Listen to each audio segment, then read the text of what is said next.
You're listening to The White Rock Reporter, brought to you by Oli's Restaurant, White Rock Wellness Center, and DiscoverySeaTours.ca. And now, The White Rock Reporter, Johan Sandstrom. Yes, I'm the White Rock Reporter. I'm at the Crescent Beach Marina in British Columbia. Crescent Beach, beautiful, closely related to Ocean Park and White Rock and the peninsula, the Semiahmoo Peninsula.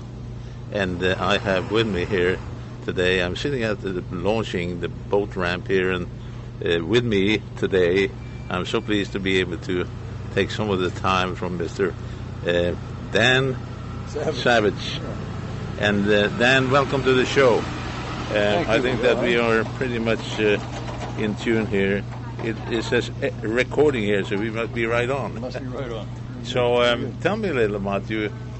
Obviously, this probably will be more suitable for a video, but let's see what we can achieve by in an audio way, convey some of the ambiance and this marina, which is.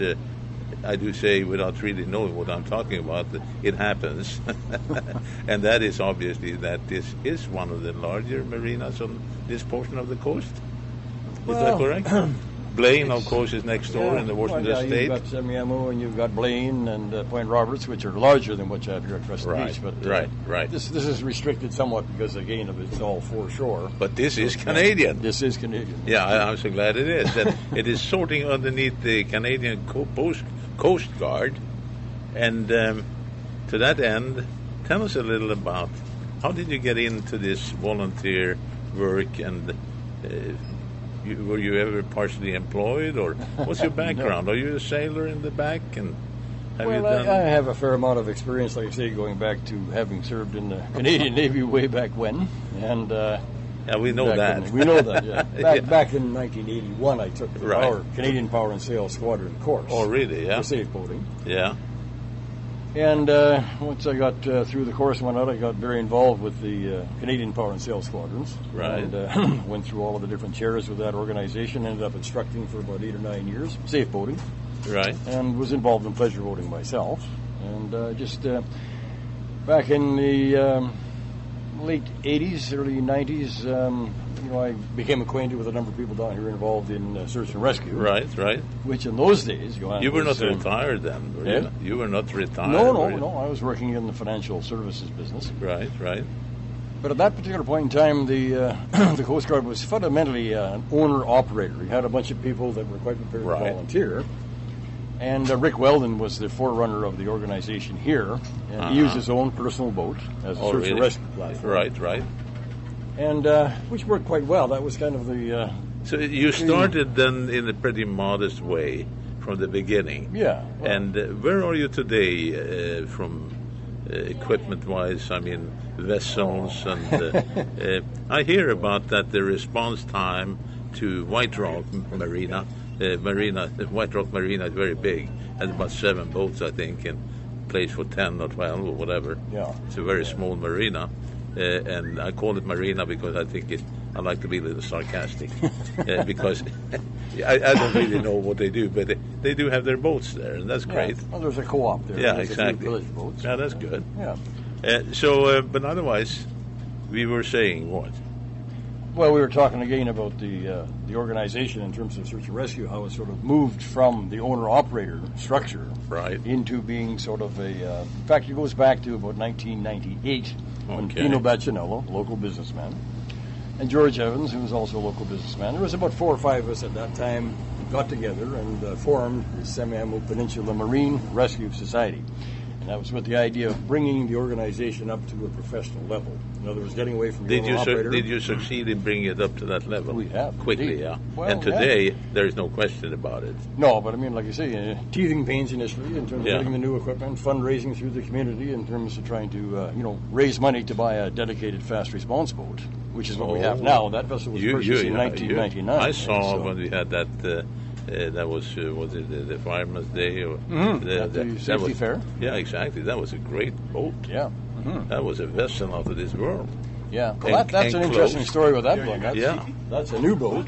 Yeah, which was recently purchased by Unit 8 out of Delta. Right. And they were the first in terms of this upgraded fast response vessel. And theirs has been delivered, that was the one that we were borrowed to have on display at the safety. Oh, yes, yes. And interesting enough, our own boat, which is number 2 on the production line, is going to be arriving here on Friday. So we're going over Friday to bring our new boat back. This is incredible. Yes. What a coincidence, right? Yeah, well, it's very exciting for us. Oh, boy, very tidy. Should I be there with the camera, do you think? Well, do I get a free ride? I don't know. I think that we basically should plan for something extraordinary. Well, there's going to be a great amount of fanfare, as there was when we launched the boat that we have now. Yeah. Back in 1999. We had probably 200 people here, a formal launching ceremony, and a priest that, delivered a prayer and champagne over the bow, and tons of people from the yacht club here witnessing the whole thing. So it was a big so it deal. Was not just the members of the marina and boat owners. There were other people from the society, there was people from all over, from the community. Hey, that sounds fantastic. Well, it was a step, like I say, to. Is there a date already set for this? It's going to be probably in mid to late September, I think. Late September. Yeah. But it'll be announced, Johan. It'll be in, I'm sure, the Peace Arts News, which... a Peace Arts News. You mean the local paper? Local paper, I was thinking of the Now newspaper. Well, Surrey Now. You are in Surrey. Yeah. So, hey, come on. We don't know about the local papers, but... It'll be announced. It will be announced, yeah. And I might even announce it on this. We are just announcing it, aren't we? There we are, yeah. So, like I say, all of what we do is community-based. So when we have an event like this coming up, we want to make sure the community is very much involved, because that's who we serve, is the community. Do you feel, and I'm going to ask you something, but first we are going to take a break here, and we'll be right back. More from the White Rock Reporter coming up after we hear from our sponsors.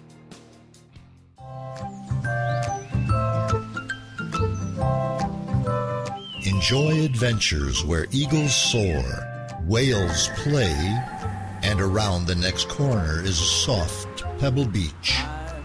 Discovery Sea Tours, specializing in private charters and group tours. Visit discoveryseatours.ca for details.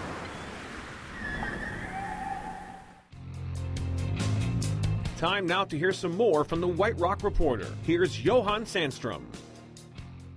Okay, so now we were saying that this is going to be a big event. It's going to be a big event, yeah. And the next step will obviously be who do you expect coming to this event? Will there be any prominent? Well, we were hoping, certainly we'll invite Mayor Diane Watts and Wayne Baldwin from White Rock. And yes. To have representation, perhaps federally and whatnot. And well, frankly, I can't see why you shouldn't invite Christy Clark. Well, I mean, you never know. We could send her an invitation. She might deign to come. Who knows? Oh, I bet you she will be here. I really hope she will be here, because I'm asking her for an interview. Are you? Well, it's time to do that now. Well, it'd be nice if she came, but anyways, it fundamentally interests people, of course, who are from the boating community, Johan. So, right. I mean, but we want to, again, extend, like I say, the reach to people if they are not familiar with what we do, to come down and have a look at the operation, the boat. The comment, Dan, was only made by me because I was thinking you can use it as a fundraising book. Yeah, there you go. Very interesting. Well, tell us a little about the climate here. How is the waterways of the Nickelmeckle River next door here to get into this marina, which is rather secluded, right? Water-wise, you have a pretty shallow waters here, and depending on the tide, I think. Yeah, it's no question about it. The water does get shallow in at the mouth of the Nickelmeckle here. Right. Although the channel on the way out, Johan, is dredged. Okay, so leaving from here, you're really quite safe, and it's all marked, like I say, with navigational buoys or aids. So you can go up there and put in 15 knots and just force out. Yeah, that doesn't represent a problem. Because I'm a little worried about living in White Rock. I sort of feel the nearness of the Navy, if necessary, the rescue, the Coast Guard, for whatever reason. Well, that's we're based here again. I mean, this is the central location, and our response time to White Rock is not that terribly. I knew that. Here's a Highliner, a big trailer, and just coming in front of us here. Just for the audience, let me tell you that we are sitting at the Crescent Beach Marina. Of course, no dogs allowed here, and We only have about 15 meters at the loading ramp for picking up and delivering and vessels and everything else. And they seem to be doing all right. But then they have to navigate a little inside here. The magazine over there, is that your... That's not yours. The Red Boat House is ours, yeah. Oh, it is? That's our operation right there. I was thinking possibly we can take a walk over there later on. We will. Before we get going. And then we can touch base a little with the equipment that's available there. When we look at statistics and what about incidents and your ready alertness and all those things, response times, and where do you usually have to respond when you do respond and get calls? Yeah, that's a good question. Our response basically in terms of the people that are volunteers, Johan, have to be committed to a response time. And we have a time limit of 20 minutes from the time that we're tasked out by Rescue Control Center in Semiahmoo. Okay. We are mandated, in essence, to be here within 20 minutes. So that's... You have to be here at 20 minutes. 20 minutes. That means that if you have barbecuing with the family, you just have to go. You have to go, that's exactly right. Yeah. And you'll notice here on my belt, I have a pager. Okay, so this pager, if it goes off, oh boy, that is our call from Rescue Control Center based on a series of codes. Yes. Okay, and when that goes off, the duty coxswain, who's running the operation for that particular day or that particular week, has to respond to RCC, get the details of the situation, and at the same time, making his way along with the other, volunteer crew. Exactly, yeah. To the marina in order to respond to the call. And to ready the vessel itself, does that take very many minutes, so to speak? No, because the vessel basically is ready to go. Like we have a rotational shift every 2 days, every Wednesday. What the hell is that? I don't know. Yeah, the ashtray at the end. We are sitting at the bench dedicated in loving memory of Mr. Ted Hudson, 1930 to 2005. Bless Mr. Hudson. Yes. He didn't fall on the thing here. We are just sitting here on the bench. The ashtray that fell off on the end there. Yeah, exactly. You never know. But so, anyways, back to my discussion. Explanation, yeah. The crew and the vessel have to be operational every day. And the oncoming crew every Wednesday, it's a crew shift. We have to do a weekly inspection of the boat. It has to be fueled. Everything has to be checked. Every piece of equipment on board has to be checked and deemed to be operational. So the incoming coxswain, in other words, who's in charge of the crew, has to work with his crew to check off on a weekly checklist all of the equipment and whatnot and make sure that everything is operational. What you are saying here must give... what was that not? Looked like a... looked like one of those... it looks like a fast Zodiac. It is a Zodiac. Oh, it is a Zodiac. Yeah, it's a pleasure Zodiac. Oh, it's a pleasure Zodiac. I don't know why I feel... Zodiac is the only boat I know the name of. Zodiac, very popular boat. Yeah. Oh, I'm a heck of a bad sailor. But, frankly, this must give the boaters here in the area... Do we know how many boats we have around here? The marina here has 250 boats. 250, right. Yeah. And that must give them, when they go out at sea and they are doing their pleasure or whatever work, we just saw some fishing boat going in there, coming from somewhere and just driving in and launching itself and ready to go out for X number of hours on the water to go fishing. Yeah. And that security that I think that every fisher or any kind of a boater would feel when they know about this readiness, which I think when you tell me now, which I had no clue, there's a lot of stuff I don't know, trust me, but it's really interesting to hear this, and I think that, and I hope to everyone that listens to the program, tell how safe, how prepared, and how much support is required over time of 12 months, for instance, when you have your various drives and there are always needs for funds for equipment maybe and improvements and maintenance and things like that. I really feel that it is media's obligation to take that to heart and convey that message properly to people like yourself and whatever superiors you have, to the team in essence. Yeah. And I really hope that they will take the time to go and take a look at and listen to whiterockreporter.com. That's where they will go to podcast, and they can hear this with no problem at all. When we are online, when this is edited and done, and everything else, and that will be probably within 3-4 days. Who knows? Could be tomorrow. We don't know. But when you look at all this, what are the type of rescues that you? And I'd like to talk about the rescues a little now. For another 3-4 minutes, maybe we can talk about just what are the incidents and various things. What is it? Well, they range everything from drownings, which we've been involved in. Mostly, though, Johan, it's to do with people that are broken down, that run out of fuel, have broken down.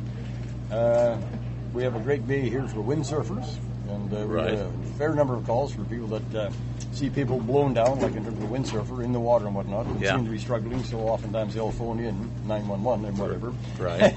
And we'll get oftentimes tasked out. It's so practical today. You're a windsurfer. You take up your watertight, beautiful smartphone, and you call 911. That I happen to be outside. This is so hilariously funny for an old man like me to realize that technology is so absolutely expedient and so effective. Yeah, it wouldn't be probably the guy on the windboard that's using his phone. They try and keep their phones dry. But then the usually persons on the shore that see somebody. I just wanted to be a little facetious here, just to make this interview and conversation we have here even more interesting, because there are some weird things happening on the water, and like you said, rescue and towing, I can imagine. And towing is a big part of what we do. Yeah. And that in itself is a very, very viable excuse or reason for going out and doing your job. How many people are you in your team? We have 27 volunteers at this particular point. 27? 27, active members. And they're all allocated again to crews. Like I say, we're 24/7. In the rig, we have 4 crews that are a week on, let's say 24/7. Right. Over on every Wednesday. We have a change of crew.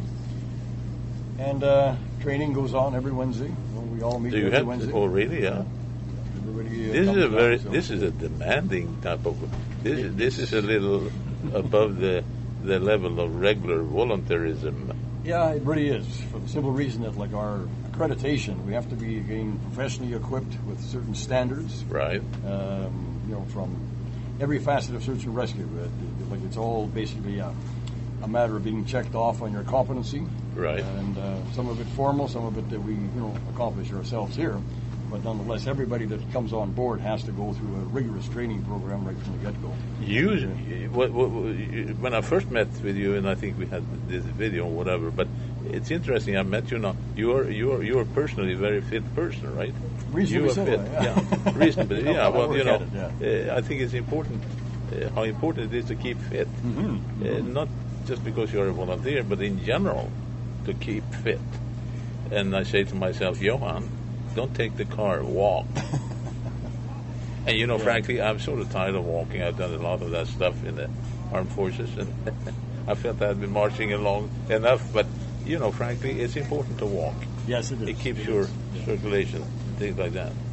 The organization really does demand a degree of physical fitness, which is understandable. You can't, be effective if you're not in a position. Yeah, exactly. You got to be in shape. And you not necessarily, you can't go on board this vessel and do any good job if you have a hangover, as they call it. In other words, you got to be pretty much in good shape.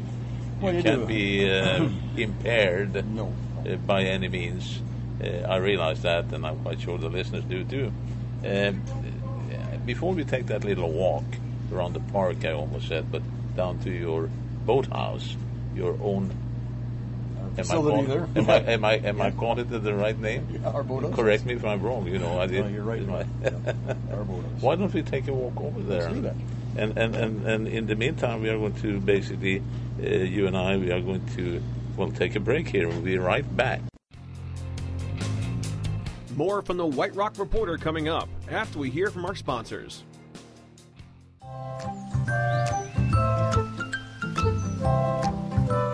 Enjoy adventures where eagles soar, whales play, and around the next corner is a soft pebble beach. Discovery Sea Tours, specializing in private charters and group tours. Visit discoveryseatours.ca for details.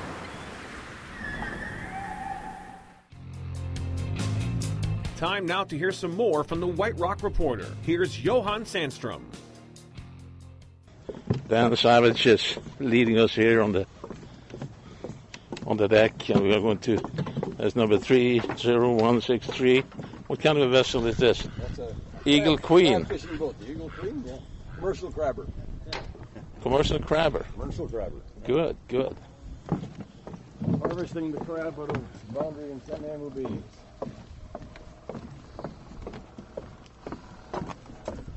The other one? And this is another one. Oh, we have about 20 here. Well, you know, this is video material for me. Yeah. And I'm really sorry that, what are these engines, 200? Yeah, they're twin Yamaha, 4-stroke, 200 horsepower each. The new boat that we have coming on Friday is twin 250 Yamahas. A little bigger boat, a little heavier. This is, and you have the propellers there, and this is just floating around here, ready to go. How many people on board? What's the manning? Generally 4, although we can go with minimum of 2. Okay. Generally a crew of 4. So this is, just as an example, right now, Alpha crew, like that's my group in essence. Uh-huh. So we show who's the coxswain. So like Monday, Tuesday, and Wednesday, I'm looking after the morning shift, which is from 6 o'clock in the morning until 6 o'clock at night. Uh-huh. And that shows the people that are a crew. So these are the coxswains up here. These are the people that are Pete, on call. Glenn, Jamie, and John, Belmonte. Yeah, that's all. That's incredible. Crew guys. All these guys are doing this for voluntary thing, right? All things, yeah. This is our active crew board right here. So these are the members of Alpha crew and Bravo crew. So you have Alpha, Charlie Bravo, crew, and Charlie, Delta. Delta. Yeah. And 7 days a week. And then you can move them. If they fall off here for any reason, you can just move them on and we replace them, the right? If you have to, yeah. So. This sounds very, it's wonderful to see something so well organized. It is well organized. It was a long time. It was a long time since I saw anything like that. So this boat, short descripting, sponsored, Vigilant, sponsored by Peace Archer Rotary. Well, that was one of the original sponsors back in '99. That was 99. Yeah, when we bought this boat was 99, built by Carswell Industries in Sydney. Uh-huh.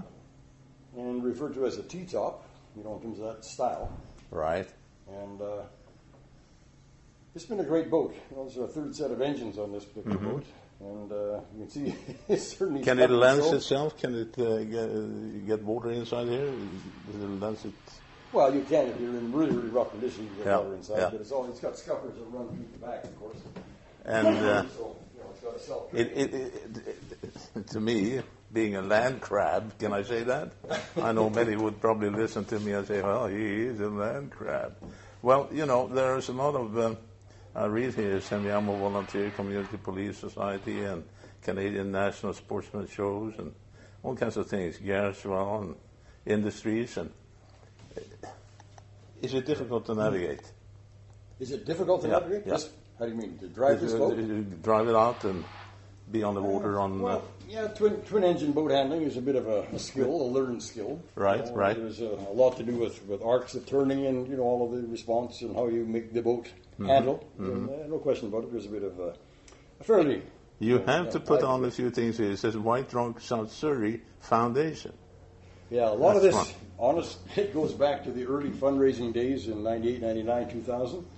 So, like Semiahmoo Volunteer Community Police Society, that was, like I say, probably at the time. I'm just trying to figure out if we have anything from the Mayor Diane Watts and anyone else from the... City of Surrey gives us a grant every year, as does the City of White Rock. Okay, yeah. So they support us, yeah. And so you have another place, or are you replacing this vessel?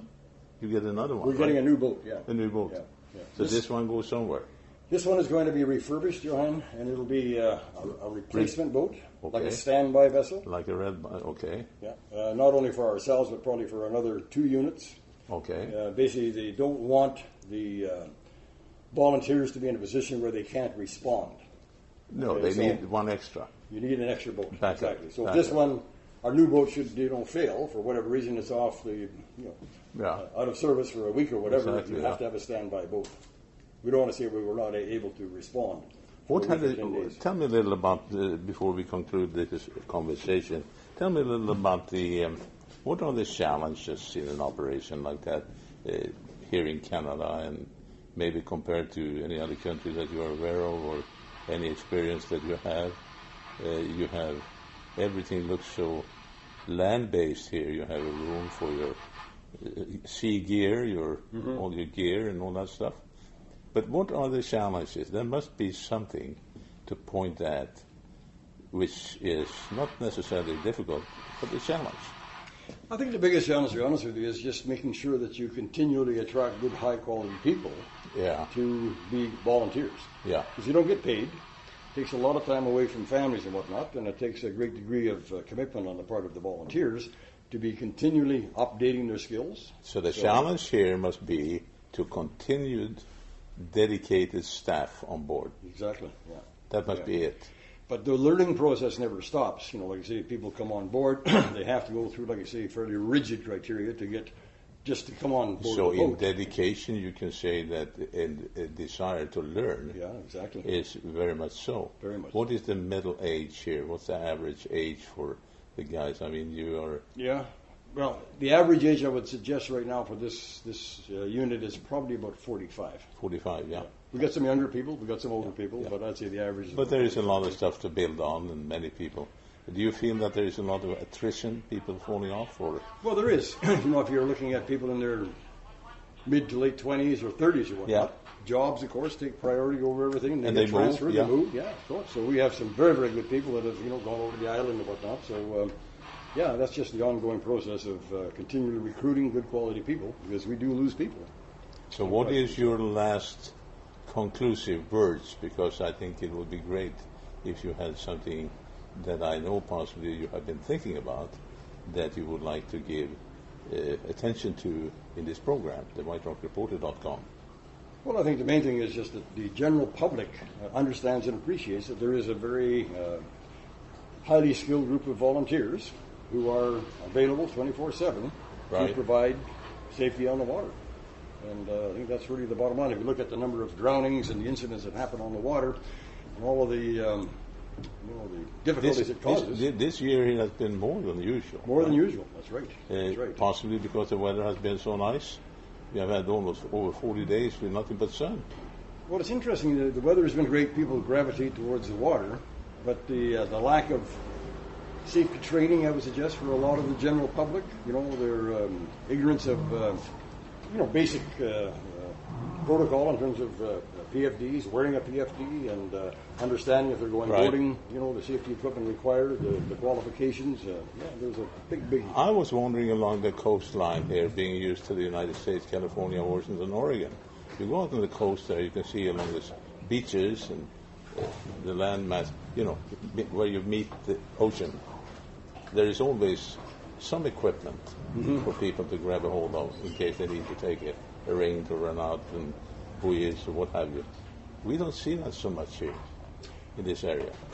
No, Crescent Beach, White Rock. Yeah.